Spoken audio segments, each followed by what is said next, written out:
साहस एवं पराक्रमर ग्रह हेउची मंगल। सेही मंगल 11 मे रु नेकी 20 जून जाए दीर्घ 40 दिन धरी आपण मानकर वृष राशि व्यक्ति मानक पई द्वादश भाव में गोचर करिवे। तो द्वादश भाव में गोचर करने द्वारा जिते सब वृष राशि व्यक्ति माने अछंती तांकु कौन सब शुभ शुभ फल देवे से विषय में आज आम ये भिडियो आलोचना करवा। नमस्कार, मुझे सुभाषिष पुंथे स्वागत करुँ मो यूट्यूब चैनल को। आज तो आम जाना कि भूमिपुत्र मंगल जिते सब वृष राशि व्यक्ति अछंती तांको पई निजर स्व राशि रे मूल त्रिकोण राशि रे गोचर करने द्वारा कौन सब फल देवे ता पूर्व सबन भली गोटे रिक्वेस्ट करने चाहिए कि जो मैंने भी एजाएं चैनल को सब्सक्राइब करना सब्सक्राइब करूँ आ पाखे बेल आइकन को प्रेस करूँ जहाँद्वारा कि मुझे आगू जहाँ भी किसी वीडियो देवी ता नोटिफिकेशन आपण मानक ठीक समय मिल जाव। आउ जदि वीडियो भल लगु थाए ताहले वीडियो को हाइप मध्य दे पारिबे।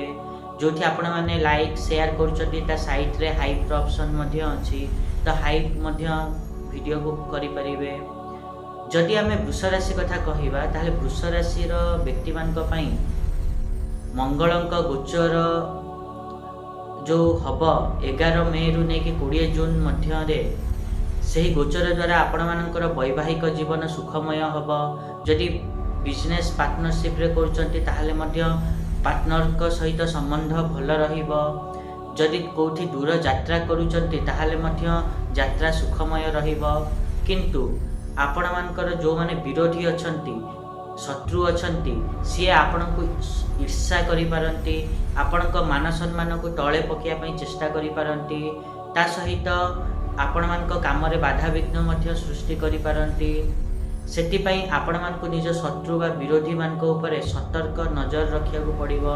से माने कोन करूचंती कोन पदक्षेप नउचंती सेही सब दिग प्रति आपण मान को टिके नजर रखिया को पड़िबो, सतर्क दृष्टि। एत थिला मंगलक गोचर वृष राशि व्यक्ति मान को कौन सब फल दब। आशा करी कि मुझे जहाँ कहली आपण मैंने ठीक रे बुझी पार्थिबे। आ जदि वीडियो भल लगी ताहले निहाती रूपे वीडियो को लाइक करंतु, शेयर करंतु, आ चैनल को सब्सक्राइब करने तो जमा भूलंतुनी। आज देखा नेक्स्ट वीडियो रे। रहुची, नमस्कार।